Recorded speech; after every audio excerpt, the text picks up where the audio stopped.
be teaching you is, are you ready? Yes, ma'am. Okay, sorry. Today what we're gonna be teaching you is how to organize your writing folder, okay? And your teacher, Mrs. Smith, she's gonna be recording, so you really need to be paying attention so you can have your folder this way. This is a writing folder that Ms. Zapata has created, and you have here, outside you can personalize it the way you want to. Either way you want to personalize it is okay, but it must have your name. The next thing that we're gonna have here in the writing folder, we are gonna have two flaps. In this one, we're gonna have a red dot. That means that we are done with our job, and when we finish our job by that time, you know, and say, oh, I'm done by now, we're gonna put here our writing. Like now, Ms. Zapata, she's writing about hamsters, so she has here her writing sample, and she also has the animal research paper, and also has the little hamster, what's it called? Pamphlet that I show you. Remember that I showed you this one? So we have this in here, and these are my writing tools. The next thing that we're gonna have in here is our writing process. Right now, what we're doing, we are doing the drafting. So this little arrow, I can move it around any way I want to. Can you see it there? Yes. And then I can move it, but right now I'm in drafting, so I'm gonna leave it there. And that shows where I am in the writing. So you're gonna have one like this, and you're gonna be able to move it. In that way, your teacher will ask you, what exactly are you at? Oh, I'm revising. Or you can tell, oh, I'm editing. And then you're gonna be responsible for that. Would you like to do this? Yes? Okay. The next thing that we're gonna have is how my story goes. And then you will have it in here, and that's gonna guide you to the process of writing. And over here we have 4 animals. This is gonna be our rubric. This is a very basic rubric in which you are going to decide, you know, if you want your work to be great. If you want it to be great, then you would be a lion. Who likes lions?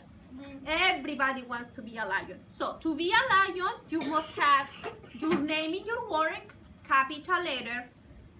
You have to use capitalization in your letters, punctuations at the end. And then there are here, the features are right here. But if your work doesn't meet all those needs, then you are gonna get another animal, such as a toad, or an ostrich, or a donkey. Actually, it's a donkey. So that's up to you, whatever you're gonna get, okay? But in here, your teacher will explain you exactly what you're gonna get on this rubric. The next thing that we're gonna do, or we're gonna have, this is what do we need to write about. You know, sometimes when we are writing, we get tired. Like, I'm writing now about hamsters, but I'm kind of tired about writing about hamsters, and I'm done. Your teacher might be busy doing something else or helping another student. But you say, hey, I'm done with my writing about my animal, and I want to write about something else.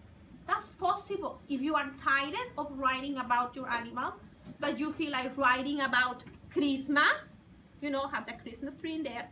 Or you feel writing about your best friend or about your school. You can get another piece of writing and start writing about that. And that would be an informal writing that you can give to your teacher and put it in your folder. In that way, you will have more writing to have in your folder. The next thing that I'm gonna show you, this is in Spanish, so I'm gonna skip this part because this is in Spanish. But the next thing that you should have, and that your teacher will do something about it, it's like the sounds in English. You want to have the sounds. If you don't know how to write a word, like, oh, how do you spell soft? And you don't know, but you know the word. So you can sound it out and say like soft. What's the first sound? What's the first sound, boys and girls? S. So you like, oh, this is the S sound, and then you sound it out, and this will help you. So that's a tool that you're gonna have right there, and that way you're not gonna be calling Mrs. Smith, or Miss Zapata, come and help me, because then you have it right there, and the only thing that you have to do is just go get your sounding chart and then be able to write. The next thing that I want you to have in there is a word wall words. Okay? This is your word walls. In that way, you have your vocabulary right there. There are some words that you know how to write, and if you forget, then you can revisit this, and that will be your high frequency words. And the writer's workshop high frequency words are right here. I'm gonna give that to your teacher, and then you will be able to have it and use it.